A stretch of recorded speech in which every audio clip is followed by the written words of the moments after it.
为什么说现在的教育模式、媒体的环境，包括娱乐的方式，正在潜移默化的偷走我们独立思考的能力，以及我们该怎么办？我们该怎么去重新学会思考？哇，听起来这个话题特别的重要，而且有意思。对，那我们赶紧开始吧。那我们就先从这个大众愚民政治这个事儿开始聊起，就是为什么会出现这个现象，以及它会有哪些比较深远的影响。其实这个事情真的到处都可以见到，比如说我们每天早上起来拿手机刷短视频，明明知道没什么意思，但是就是停不下来，然后刷到一些新闻标题党啊，就会非常的气愤，就会去评论、去转发，甚至都没有核实过这个新闻是真的还是假的。对，就现在这种无意识的行为其实真的挺普遍的。对，还有比如说你到了公司，然后同事在聊一些热搜的事情，你为了能够插上话，你也赶紧去热搜上面看一下，记住一些关键词，假装自己好像也很懂的样子去参与这个讨论。包括比如说公司开会，领导提出了一个非常不合理的方案，大家全部都鼓掌通过，你也不敢说，你也不想当那个不合群的人。回到家里，孩子问你一个问题，比如说孩子问你为什么读书，你明明觉得读书是有用的，但是你却不知道该怎么跟他解释，你只能说啊，你别管了，你好好读就行了。就是这种，其实我觉得这种不动脑子的生活正在慢慢的消耗我们的智慧，让我们越来越习惯于去附和别人，越来越不敢去持有自己的观点。为什么我们从一个尊重明白人的社会变成了一个嘲笑想太多的社会？其实这个事情还蛮有意思的，就是比如说几千年前的古希腊，他们对于傻子的定义是指那些虽然有能力但是却不参与公共事务的人。对，他们认为你不关心集体，然后不愿意去动脑子思考问题的人，他们会觉得你是一个傻子。包括我们中国其实也是，古代的时候孔子也说过要诲人不倦嘛，诸葛亮也说过亲贤臣远小人，就是其实都是在告诉君主你要去听那些有智慧的人的话。所以其实以前的社会是尊重知识、尊重智慧的。对，但是现在好像感觉上就完全相反了，对不对？对啊，对啊。现在比如说你在酒桌上跟大家说，你说哎，我觉得这个政策背后其实有一些更深层次的原因，我们应该讨论一下。大家可能会觉得你是一个怪人。然后包括比如说你在家长群里面说，哎，我觉得这个教育方式好像有一些问题，大家也会觉得你是一个怪人。就是现在好像反而那些不动脑子的人更容易被接受，那些想太多的人反而成了一个被孤立的对象。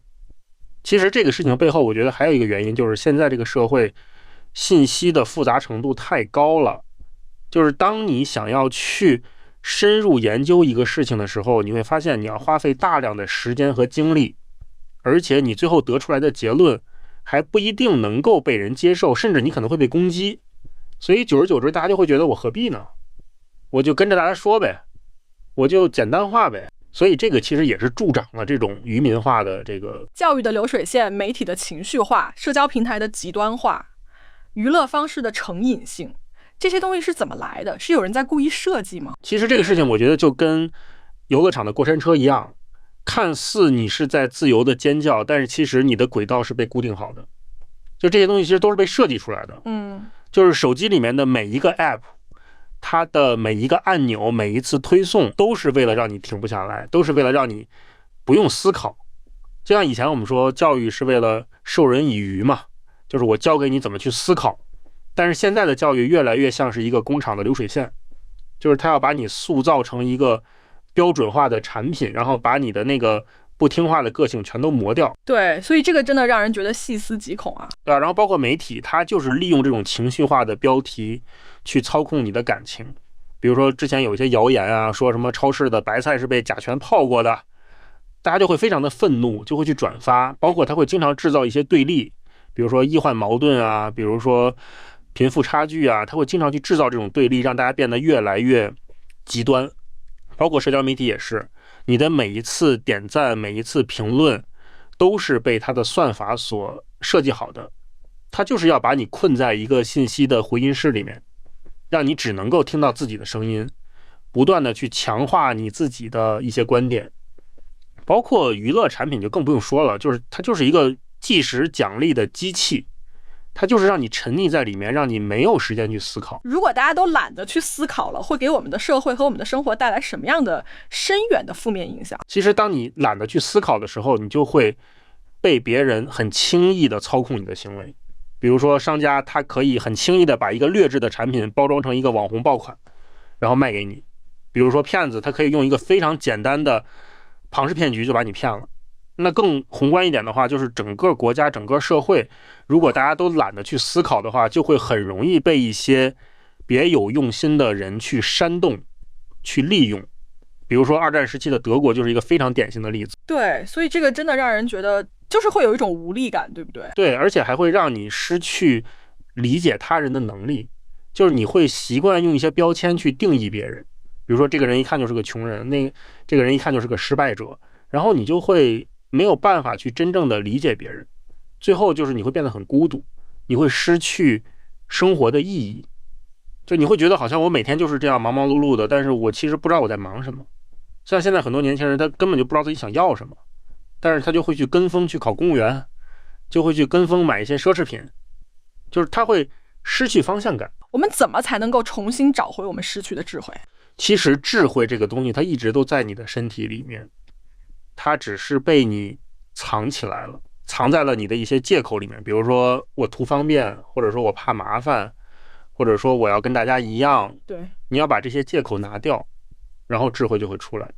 就比如说古希腊的哲学家苏格拉底，他就曾经说过，他说我唯一知道的就是我一无所知。就是你要承认自己的无知，这个其实是智慧的第一步。对，就是听起来先得有一个比较开放的心态吧。对，然后就是每天给自己留一些发呆的时间，就是什么都不想，就只是静静的坐着，让你的那些被压抑的想法能够冒出来。就是遇到问题的时候，多问为什么，少问怎么办。